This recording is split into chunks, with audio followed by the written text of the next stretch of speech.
Di dalamnya, ayahku menulis dengan tinta hitam tebal, "Kembalilah ke rumah, atau kami akan datang menjemputmu dengan paksa." Aku tahu ini bukan ancaman kosong. Sejak aku pindah ke Jakarta untuk kuliah, mereka curiga atas hubunganku dengan Rina, teman sekamarku yang lebih dari sekadar sahabat.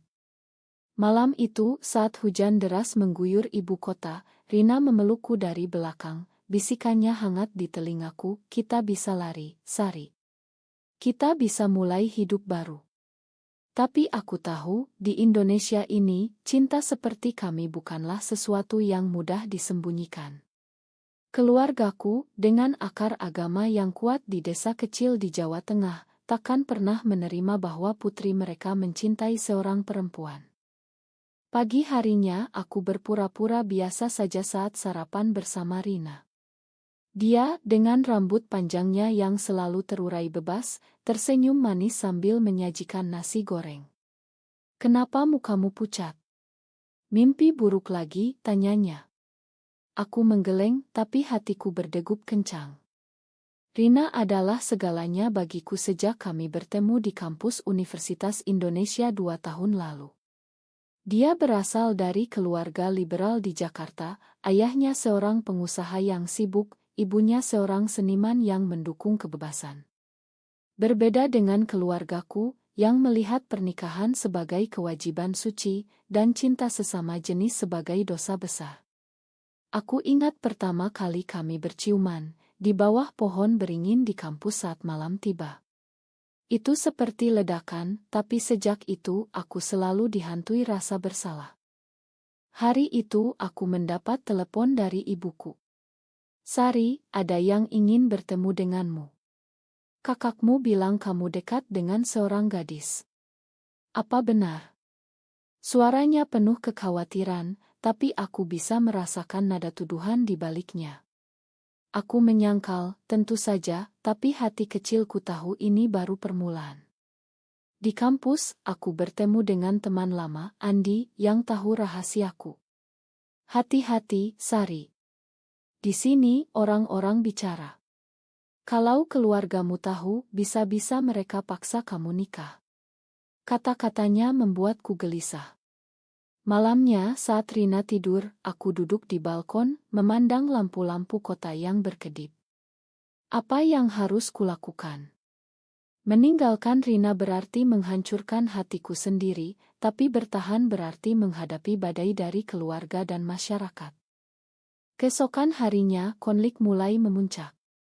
Rina mengajakku ke sebuah kai di Kemang, tempat aurit kami. Di sana, dia memegang tanganku di bawah meja, matanya penuh cinta. "Aku sudah bilang ke ibuku tentang kita," katanya tiba-tiba.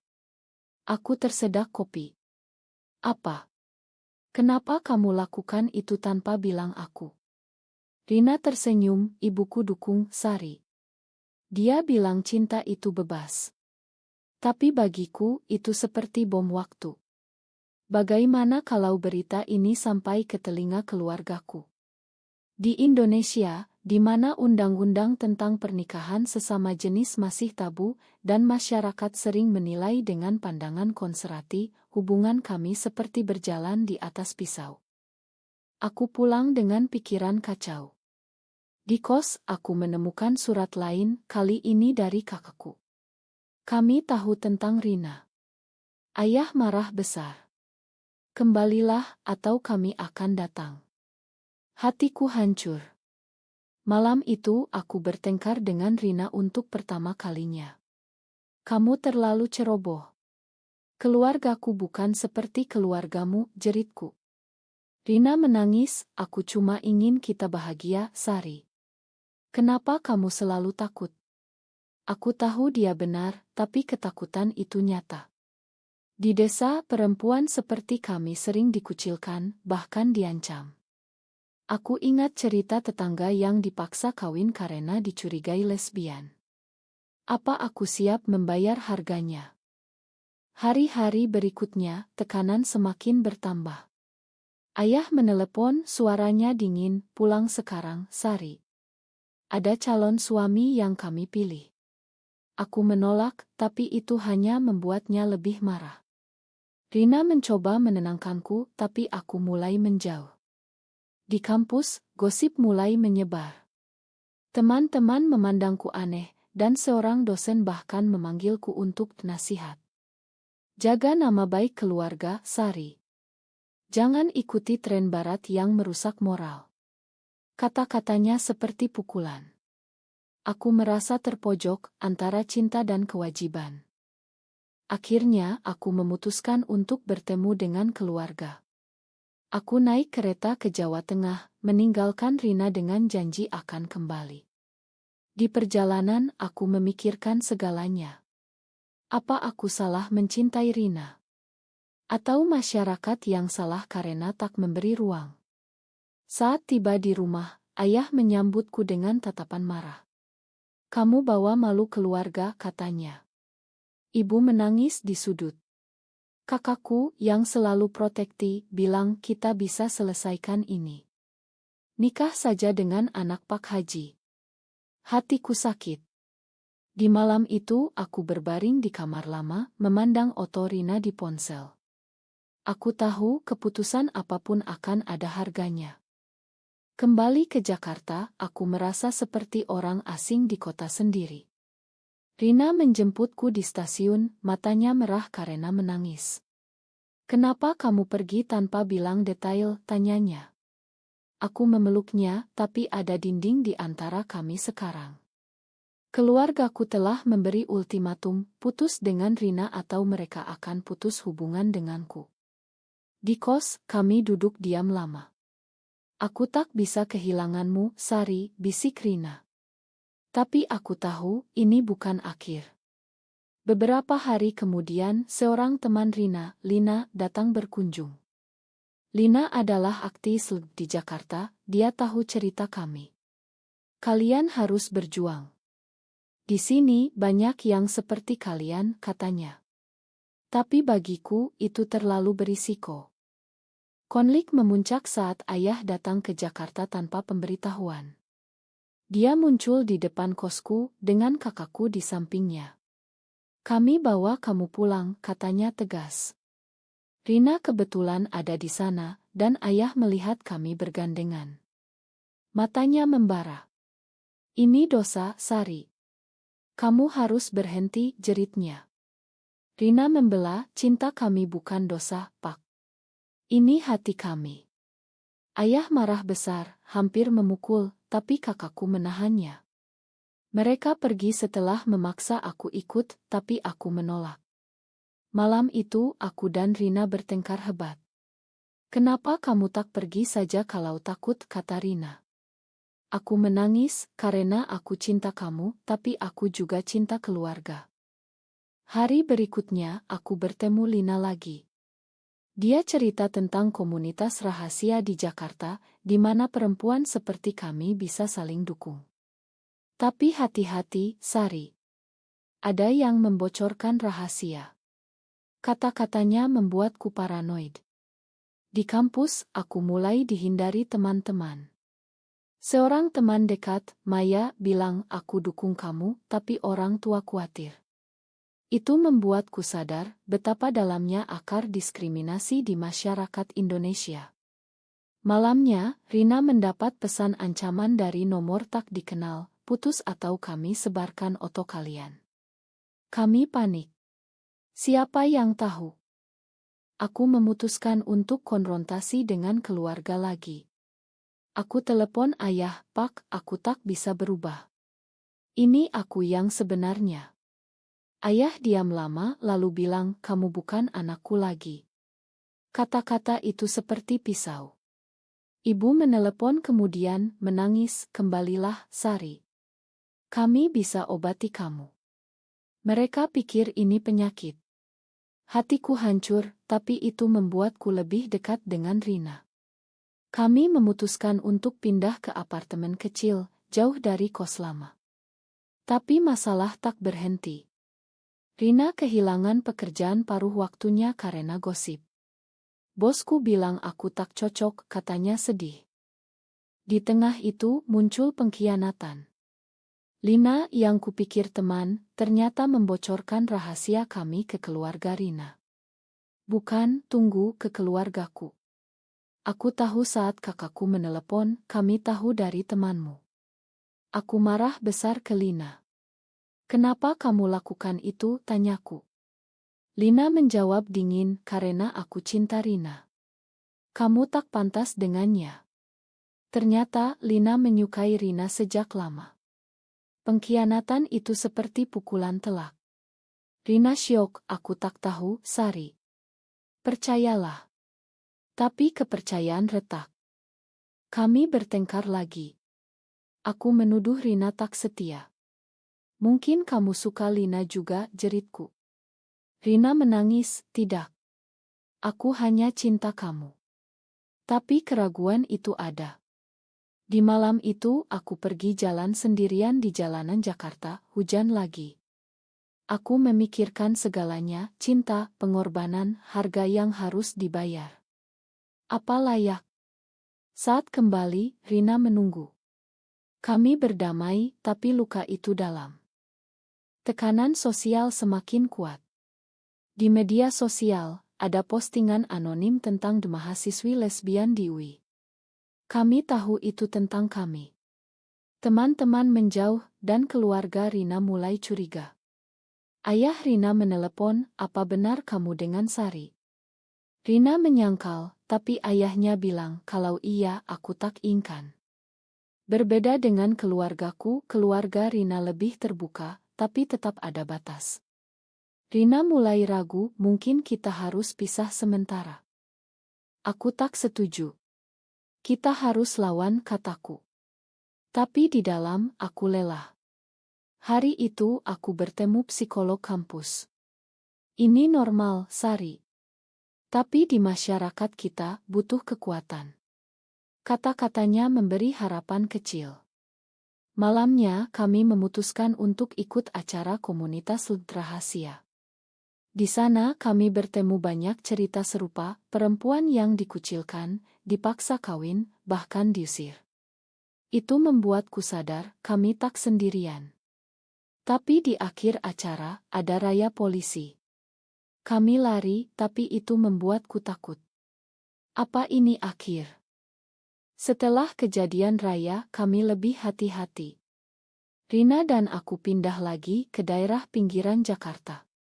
Tapi trauma itu ada. Aku mulai mimpi buruk, keluargaku menyeretku pulang, Rina ditinggal sendirian. Pagi harinya, Rina bilang kita butuh bantuan profesional. Kami pergi ke konselor di sebuah mall. Di sana konselor bilang konflik internalmu wajar, Sari. Kamu tumbuh di lingkungan konservatif. Itu membantu tapi tak menyelesaikan masalah eksternal. Keluargaku tak berhenti. Kakakku datang ke Jakarta lagi, kali ini sendirian.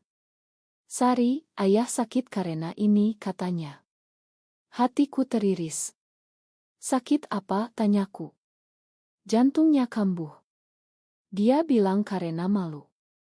Aku merasa bersalah. Apa cintaku menyebabkan ini? Kakak memohon, putuslah dengan Rina. Kami siapkan pernikahan. Aku menolak, tapi keraguan muncul. Di rumah, aku cerita ke Rina. Dia marah, mereka manipulasi kamu. Tapi aku tahu, itu nyata. Hari berikutnya, aku mendapat kabar ayah masuk rumah sakit. Aku langsung pulang ke desa. Di sana ibu menangis, ini karena kamu, Sari. Ayah lemah di ranjang, kembalilah ke jalan benar. Aku menangis, Pak, aku tak bisa ubah hati. Ayah diam, tapi matanya penuh kecewaan. Di desa tetangga bergosip, anak Bu Sari itu lesbian. Aku merasa seperti orang buangan. Kakak bilang kalau kamu tak berubah, kami tak bisa lindungi. Kembali ke Jakarta, aku ragu. Rina menunggu, tapi aku dingin. Apa kamu mau putus, tanyanya. Aku tak jawab. Malam itu kami bertengkar lagi. Kamu pilih keluarga atau aku, jerit Rina. Aku tak tahu, balasku. Itu pertama kali aku ragu atas cinta kami. Di tengah itu, Lina muncul lagi, minta maaf. Aku salah, Sari. Aku cemburu. Tapi aku tak percaya. Rina memakannya, yang membuatku lebih marah. Kenapa kamu makan dia, tanyaku. Rina bilang, karena aku butuh teman. Konlik mendorongku ke tepi. Aku mulai minum obat penenang dari konselor, tapi itu tak cukup. Di kampus, aku gagal ujian karena tak fokus. Dosen bilang, kamu berubah, Sari. Apa masalah? Aku tak cerita. Malamnya, Rina dapat tawaran kerja di Bali. Aku mau pergi kalau kamu tak comit, katanya. Aku panik. Apa aku siap kehilangan dia? Aku memutuskan untuk bicara jujur ke keluarga Rina. Aku datang ke rumah mereka, nerus. Ayah Rina ramah, apa yang terjadi? Aku cerita semuanya. Beliau diam, lalu bilang, aku tak setuju, tapi Rina dewasa. Tapi hati-hati dengan masyarakat. Ibunya lebih dukung, cinta itu cinta. Itu memberi harapan. Tapi saat pulang, aku dapat pesan dari kakak, ayah semakin parah. Kembalilah. Aku kembali ke desa lagi.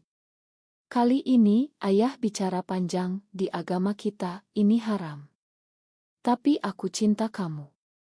Aku menangis, Pak, aku juga cinta kalian. Kami berdamai sementara, tapi dia minta aku putus. Aku janji pikirkan. Di Jakarta, Rina marah, kamu bohongi aku. Aku jelaskan, tapi dia pergi ke rumah Lina. Hatiku hancur.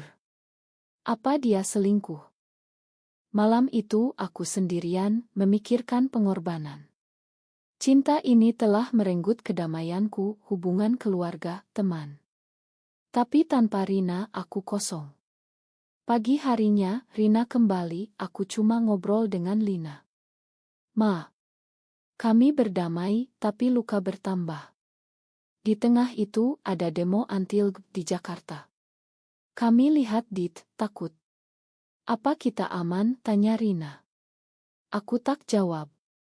Konflik puncak saat keluargaku datang lagi. Ayah, yang sudah sembuh sedikit, bilang, pilih sekarang. Aku berdiri di antara mereka dan Rina. Aku pilih Rina, kataku tegas. Ayah pergi dengan marah. Itu harga pertama, kehilangan keluarga. Setelah itu, aku dan Rina mencoba membangun hidup baru. Kami pindah ke apartemen di Bogor, jauh dari hiruk-pikuk Jakarta. Rina dapat kerja baru, aku lanjut kuliah online. Tapi bayang-bayang masa lalu ada. Aku tak bicara dengan keluarga selama bulan. Ibu menelepon kadang, menangis, kembalilah. Tapi ayah tak mau. Di sisi lain, keluarga Rina mulai menerima. Ibunya datang berkunjung, aku senang kalian bahagia. Tapi pengkhianatan muncul lagi. Lina yang kupikir sudah pergi, kirim foto kami ke media sosial anonim. Gosip meledak. Di kampus, aku dipanggil dekan, ini mengganggu reputasi universitas. Aku hampir di drop out. Rina marah ke Lina, kamu hancurkan hidup kami. Lina tertawa, Rina seharusnya dengan aku. Ternyata, dia obsesi. Kami lapor polisi, tapi di Indonesia, kasus seperti ini sulit. Tekanan membuat Rina depresi. Dia mulai minum, aku lelah, Sari. Aku coba dukung, tapi aku sendiri rapuh. Malam itu, dia bilang, mungkin kita salah. Hatiku sakit. Apa cinta ini kutukan? Dingo konselor bilang, ini ujian. Banyak pasangan bertahan. Tapi realita keras. Aku memutuskan untuk lawan. Aku ikut kampanye online rahasia, tulis cerita anonim. Itu memberi kekuatan. Tapi keluargaku tahu. Kakak datang, kamu makin parah. Ayah sakit lagi. Aku pergi ke desa. Ayah bilang, kenapa kamu tak berubah? Aku jawab, karena ini aku, Pak. Kami debat panjang tentang agama, masyarakat. Ayah mulai lunak, aku tak paham, tapi aku tak mau kehilangan kamu. Kembali, Rina sudah lebih baik. Kami rencana liburan ke Bali. Di sana kami bebas sementara. Tapi di pesawat pulang, aku dapat berita, Lina ditangkap karena stalking. Lega, tapi damage sudah ada. Di Jakarta, teman-teman mulai dukung. Maya bilang, aku bangga kamu berani. Tapi momen kritis datang. Rina dapat tawaran kerja di luar negeri. Singapura, Sari. Kita bisa mulai baru, di mana lebih diterima. Aku ragu, tapi keluargaku. Rina bilang, pilih aku atau mereka. Ultimatum itu mirip keluargaku. Aku marah, kamu sama saja. Kami bertengkar hebat, hampir putus. Di tengah itu, ayah menelepon, aku baca tentang LGD. Mungkin aku salah. Itu kejutan. Dia minta maaf. Hatiku hangat. Aku cerita ke Rina, mereka berubah. Rina senang tapi tetap ingin pergi. Untuk keamanan kita. Aku setuju setengah hati. Sebelum pergi, aku adakan pertemuan keluarga. Ayah, ibu, kakak datang ke Jakarta. Mereka bertemu Rina. Awalnya tegang. Ayah bilang, aku tak setuju, tapi aku cinta Sari. Rina hormat, terima kasih, Pak. Itu langkah kecil. Tapi masyarakat luar masih keras. Kami pindah ke Singapura. Di sana kami bebas. Tapi aku rindu Indonesia. Setelah setahun, kami kembali berkunjung. Keluarga menerima pelan-pelan. Tapi ada harga, aku kehilangan beberapa teman, karir tertunda. Di Singapura, hidup kami stabil. Rina kerja di perusahaan tech, aku lanjut studi. Kami ikut komunitas LGD, teman baru. Tapi luka lama ada. Aku sering mimpi tentang desa, keluarga. Ayah menelepon rutin sekarang, kapan pulang? Aku bilang, segera, Pak. Perlahan, dia paham. Tapi konflik terakhir muncul. Rina bertemu mantan di Singapura, seorang perempuan. Mereka dekat lagi. Aku curiga, apa kamu selingkuh? Rina menyangkal, tapi aku lihat pesan. Pengkhianatan itu nyata. Kami bertengkar, kenapa, Rina? Dia bilang, aku kesepian saat kamu ragu dulu. Hatiku hancur total. Aku putuskan pulang ke Indonesia. Sendirian. Di desa, keluarga menyambut. Ayah bilang, kamu belajar dari kesalahan. Tapi aku tahu, cintaku tak salah. Di Jakarta, aku mulai hidup baru, ikut bantu orang seperti aku. Bertahun kemudian, aku bertemu Rina lagi di acara.